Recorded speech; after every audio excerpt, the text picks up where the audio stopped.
আপাত দৃষ্টিতে এই সরকারের বা সরকারি জোটের যারা শুভাকাঙ্ক্ষী তাদের তরফে এই অভিযোগটা তোলা হয়েছে বা বলা হচ্ছে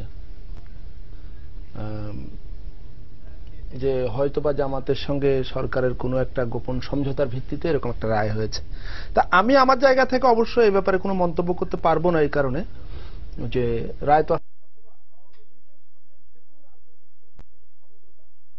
সরকার দেয়নি, আদালত টেম্পটে পড়ার একটা আশঙ্কা থাকেই। তো কিন্তু আমি অন্য একটা প্রসঙ্গে যেতে চাই, সেটা হলো যে জামাতের সঙ্গে আওয়ামী লীগের অথবা আওয়ামী লীগের সঙ্গে যে কোনো রাজনৈতিক শক্তির সমঝোতা ক্ষমতার রাজনীতির ইকুয়েশনে বা ক্ষমতায় মানে পুনরায় আরোহণের খাতিরে যে কোনো রাজনৈতিক শক্তির সঙ্গেই যে আওয়ামী লীগের মিত্রতা হতে পারে এটার প্রমাণ তো আছে।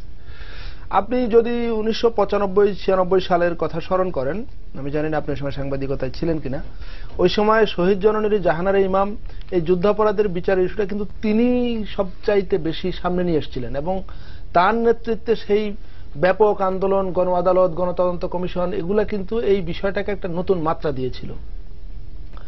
তো এরপরে ওই আন্দোলন কোনো পরিণতি পাবার আগেই এক পর্যায়ে দেখা গেল যে তত্ত্বাবধায়ক সরকারের দাবিতে যে আন্দোলন শুরু হলো, সে আন্দোলন আওয়ামী লীগ এবং জামাত খুব পাশাপাশি একসঙ্গে চলেছে এবং সেই আন্দোলনের কৌশল নির্ধারণের জন্য আওয়ামী লীগ জামাত বহুবার মিটিং হয়েছে, পত্রপত্রিকায় সেই ছবি এবং খবর ছাপা হয়েছে। সুতরাং কোনো পর্যায়ে গিয়ে কোনো পরিস্থিতিতে জামাতের সঙ্গে বা যে কোনো শক্তির সঙ্গে আওয়ামী লীগের রাজনৈতিক গাঁটছড়া বা মিত্রতা হতেই পারে, সমঝোতা হতেই পারে। এটা কি হয়েছে সেটা এই পরিস্থিতিতে সম্ভব যেখানে পুলিশের সাথে প্রতিনিয়ত জামাতের সংঘর্ষ হচ্ছে এবং জামাত এবং আওয়ামী লীগ মুখোমুখি অবস্থানে রয়েছে? আমি জামাতের অবস্থানের কথা আমি বলছি না, বাট এটাও তো ঠিক যে জামাত তো আওয়ামী লীগের সঙ্গে মিত্রতা করেছিল, সেই রেকর্ড তো আছে। ঠিক একইভাবে আওয়ামী লীগও তো জামাতের সঙ্গে মিত্রতা করেছিল, সেই রেকর্ড তো আছে। আপনার সম্ভবত 1991 সালের প্রেসিডেন্ট নির্বাচনের সময় আওয়ামী লীগের তরফে জাস্টিস বদরুল হাদার চৌধুরীর জন্য দোয়া চাওয়ার জন্য তো জামাতের নেতাদের কাছে আসা হয়েছিল, আওয়ামী লীগের তরফ থেকে যাওয়া হয়েছিল। তো সুতরাং এই রেকর্ডগুলো আছে।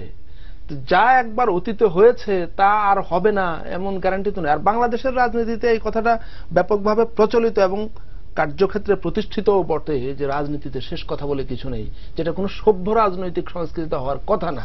কিন্তু এটা আমাদের রাজনীতিকরা জোর গলায় বলেন এবং আমরাও সেটা এক ধরনের মেনেই নিয়েছি।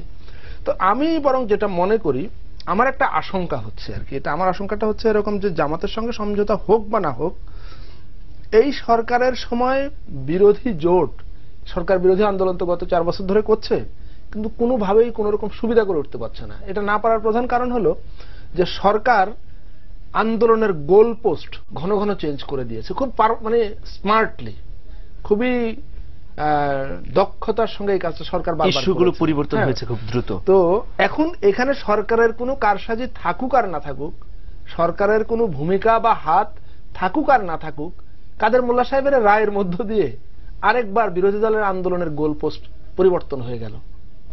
এবং বিএনপি কোন কাগজ দেখলাম জামাত বিএনপি কি বিএনপির উপর জামাত ক্ষুব্ধ, জামাতের উপর বিএনপি ক্ষুব্ধ, জামাতকে সন্দেহ করছে বিএনপির কোন নেতা, এসব কথা। সামগ্রিক পরিস্থিতির আলোকে বলা যায় যে একেবারেই নিশ্চুপ বিএনপি। এই ঘটনায় সবচেয়ে অসহায় অবস্থায় আছে বিএনপি।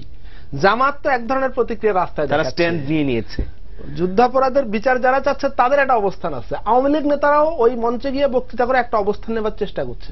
সবচেয়ে অসহায় অবস্থায় আছে বিএনপি।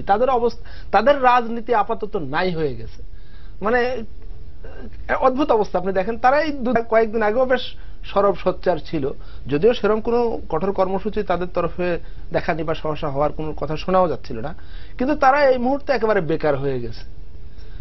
বিএনপির সঙ্গে জামাতের এখন একটা দূরত্ব লক্ষ্য করা যাচ্ছে। একটা কথা কিন্তু এটা কিন্তু আমাদের সবাইকে বুঝতে হবে এবং আমরা এটা জানিও যে বিএনপির সঙ্গে জামাতের যে জোট মিত্রতা, এটা যদি ভেঙে যায় তো সেটা সবচাইতে বড় সুবিধাভোগী হবে আওয়ামী লীগ। এটা পরিষ্কার। এখানে কিন্তু খুব জটিল কঠিন কোনো অঙ্ক নাই, এটা খুব সহজ অঙ্ক। সেটা নিয়ে আমি আলোচনার কোনো প্রয়োজন মনে করি না। আমি যেটা মনে করছি যে এই ঘটনার মধ্য দিয়ে বিরোধী জোটের যে মূল আন্দোলন তত্ত্বাবধায়ক সরকারের দাবিতে, সে আন্দোলনটা আবারও একবার গতি হারালো আর কি। আচ্ছা, গতি হারালো এবং লক্ষ্য হারালো। কিন্তু জামাতকে নিয়ে বিএনপির মধ্যে সম্ভবত একটা দোদুল্যমানতা আছে। না, সেটা থাকতেই পারে, সেটা থাকতেই পারে, সেটা